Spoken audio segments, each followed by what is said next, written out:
Welcome to another episode of Chart Your Course. I'm Sarah, and today we have another journal entry episode.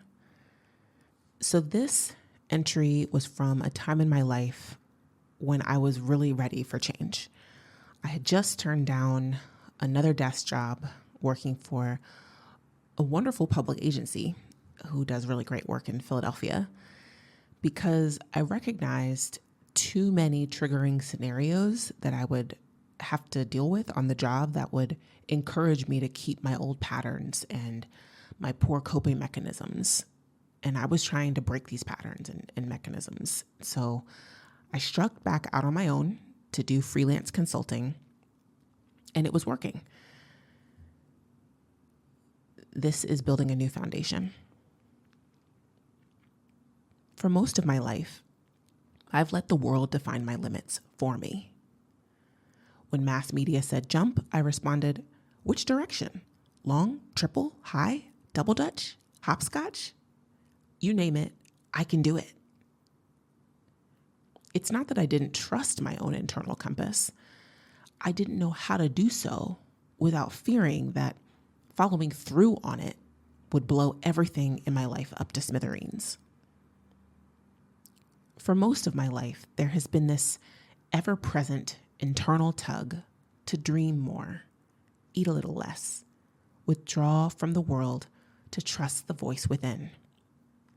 This pull, though glorified in mass media through creative expressions like art, song, and writing, for me, actually isn't found in the expression of anything.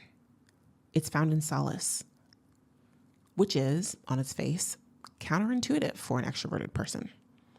When you think about it, though, it's spot on. Growth is about purposefully moving through the discomfort of change in order to expand oneself. Extroverts are already comfortable with the outside world. Therefore, our growth is about going inward and sitting with all of the parts of ourselves we've been running from by being externally focused. With introverts, their growth path is the exact opposite. Since they have deep comforts inside themselves already, they need to practice trusting the world to glean from it value they could have never discovered on their own. Since finding A Course in Miracles in my early 20s, I have taken on the perspective that my life is a manifestation and fruit of the work I have done internally. Little did I know then that I would spend the next decade internalizing even more worldly measures of success before finally resting more solidly into the inevitable process of my egoic undoing. Better late than never, though, right? Yes, of course. The Course says, quote, "It is a required course.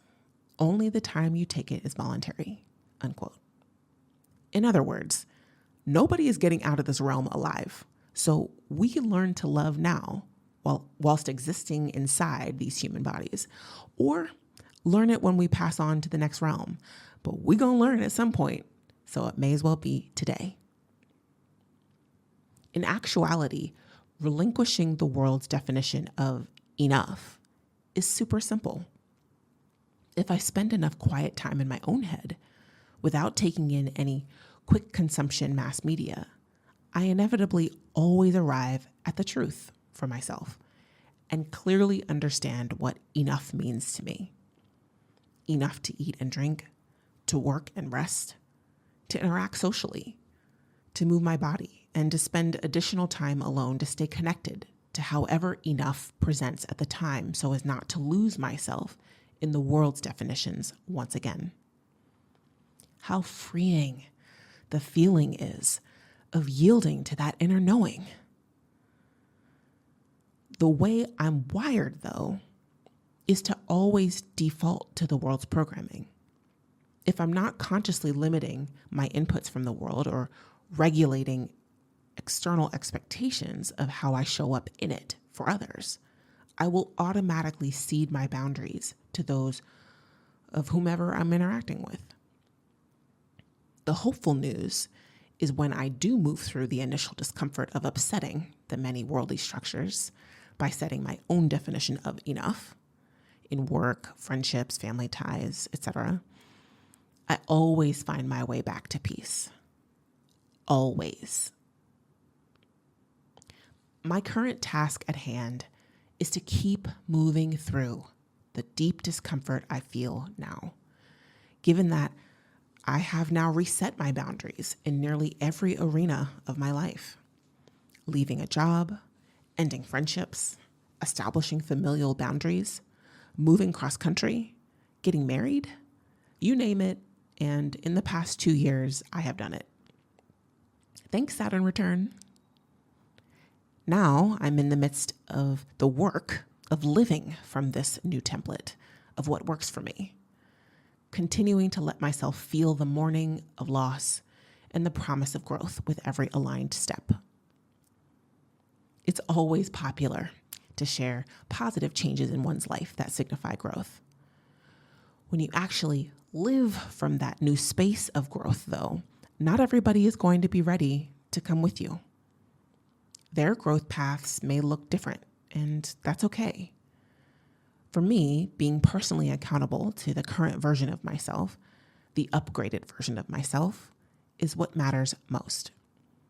Now that I know better, I am busying myself with the work of being better and not wasting time on people and situations who elect to stay stagnant. If they evolve to a space where recognition is possible and sustainable, Spirit will make that obvious. But there is no need to force or hold on to anything that has lost its ability to support growth. So has my life blown up to smithereens? Sort of, in a good way. From every explosion, the ashes make the most fertile ground I have ever had to work with. And like the phoenix, I'm positively stoked to evolve into my next form. The possibility of what is to come is getting me through the tougher parts of the process. Like in Harry Potter, growing back bones is painful, even with Skele-Grow. But then you have new bones that are as strong or stronger than the ones you had before. That's my lesson right now. Keep moving through the discomfort. My new bones are coming in.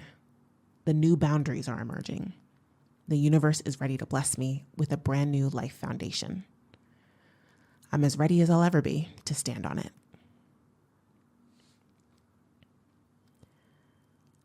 That concludes my journal reading.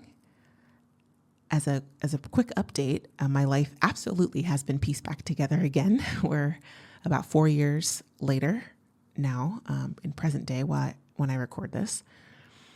And you know what they say, water meets its level. And so I am very much so blessed with the kinds of support that the course promises.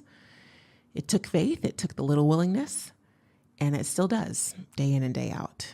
As I continued to teach the course, I also learn it, and I'm grateful.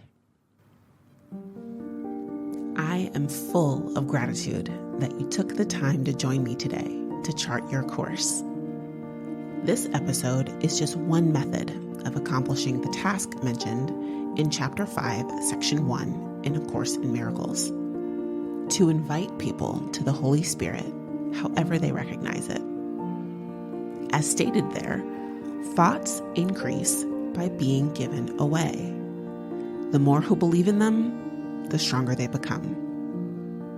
What are your thoughts on today's topic? Please do share them with me on socials or by reaching out at www.chartyourcourse.faith. Until next time, let us be seen, feel supported, and return home.